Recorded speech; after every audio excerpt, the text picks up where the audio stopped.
Hello, my name is Kainson Mononye. I'm the application developer, the computer engineer.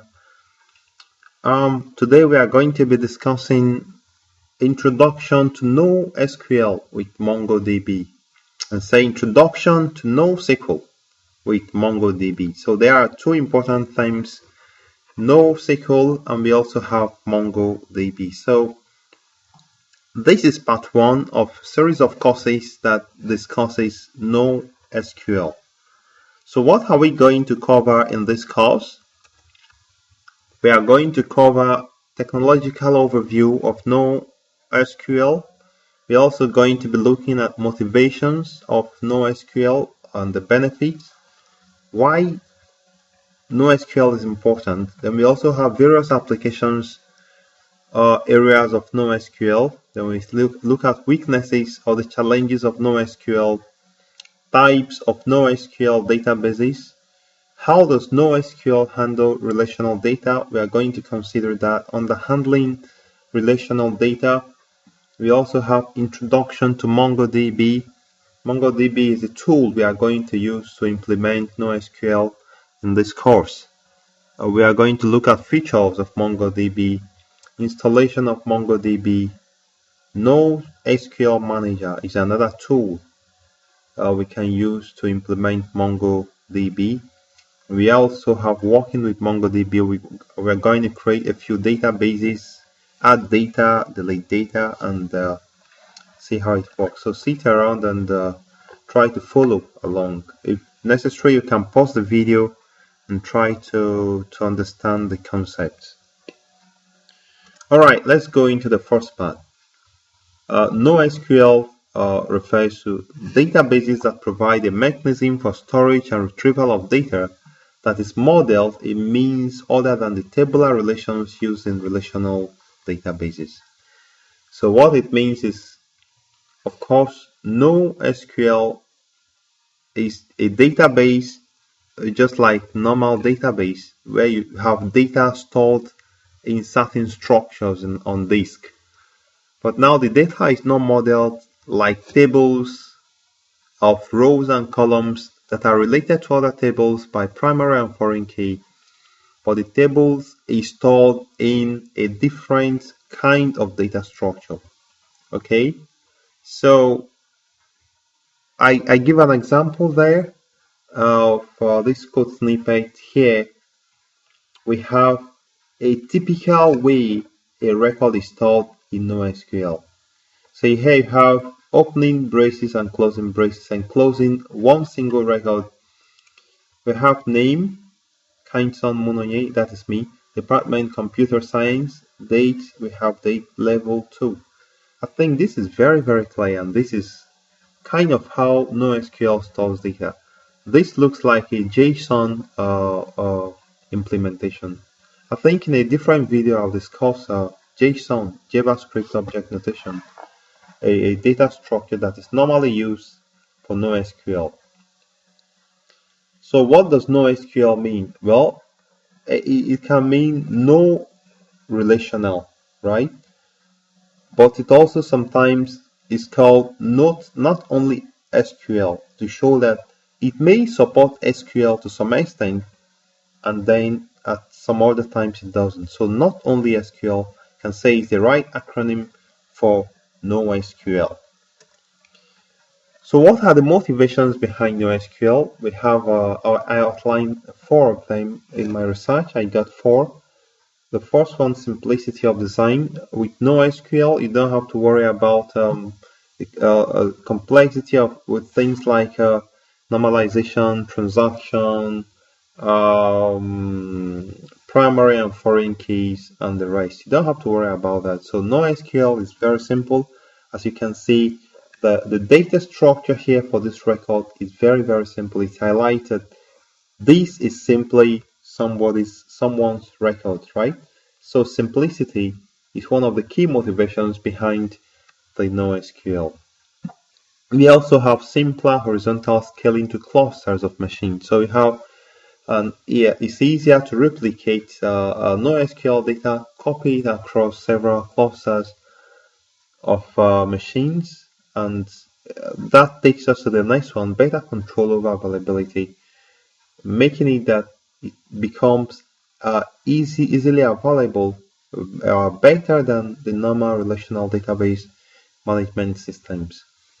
We also have the database administrator is always in control and he can ensure availability. Flexibility is also another point, and this derive from the simplicity of design of NoSQL. So take note of these 4 important points because this is the basis upon which NoSQL is being projected.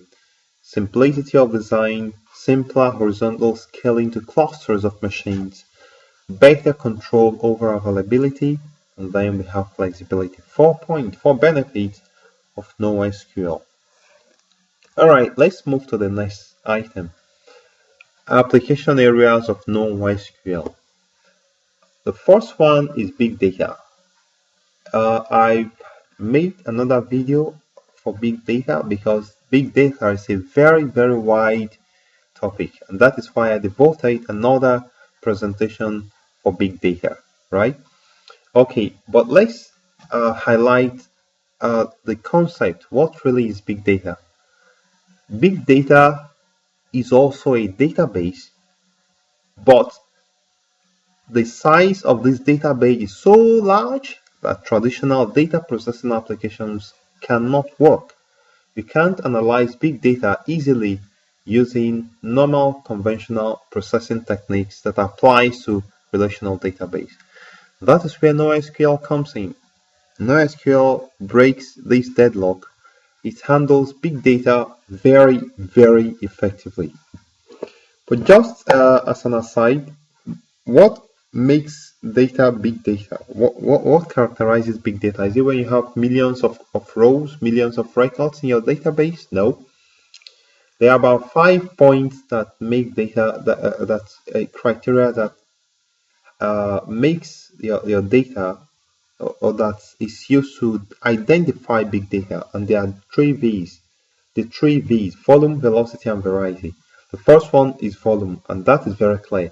The size of data. We're not talking of gigabytes of data now, but we are talking of scores or dozens of terabytes of data, even ranging to several petabytes of data. So this is actually big, really, as the name goes, big data. The volume has to be much, okay? And we have velocity. Of course, velocity is speed. So how fast is it supposed to be? Real time. That is the answer. So for data to qualify to be big data, then it has to be real time. The data is being analyzed in real time. Let's take, for instance, weather data gathered from satellite, be flight control, certain online transactions. So there must be that speed there. And the third V is variety. There must be different varieties of data. So we are not talking of just tests, name, last name, age, date of birth. No, we're talking about data including text, images, audios, videos being recorded, and then the size gets bigger. So 3 V's characterize big data. So NoSQL is applied here. NoSQL is very effective in handling big data. Okay, another application is area is real-time application.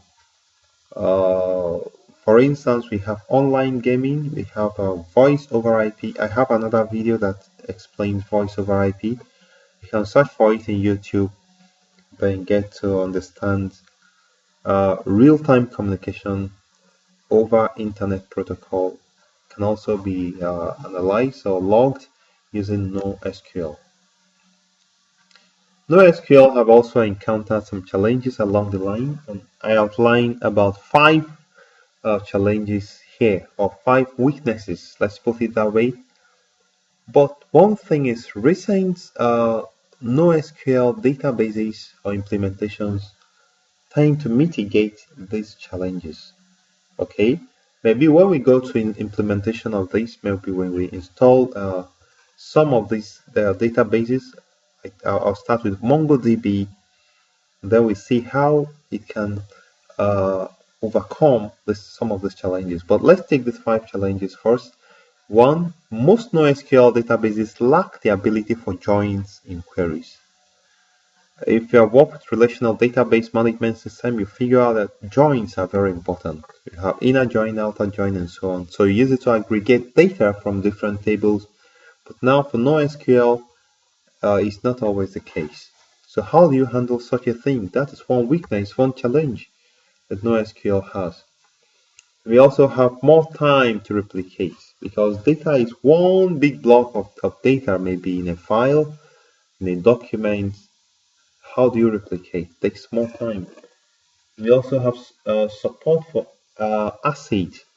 ACID stands for atomic, consistency, isolation, and durability. This also I highlight in a different video. You can look for it and try to understand what the concept is all about. So support for ACID is not as seamless as in normal relational database like Oracle, like Microsoft SQL Server. We have lack of standardized interfaces. We have cost of switching from existing relational database systems. Today, relational database management system has come to stay over the years. In fact, we can say over the decades. How then do we start switching over to something relatively new? So these are the challenges of NoSQL. Now we have types of NoSQL database. Okay, types of NoSQL databases.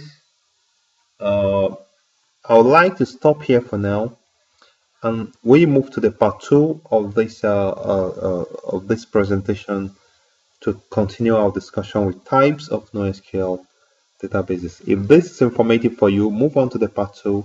Don't forget to give me a thumbs up and also subscribe to my channel. My name is Kainsan Mununya, as I mentioned, and I would like to thank you for viewing.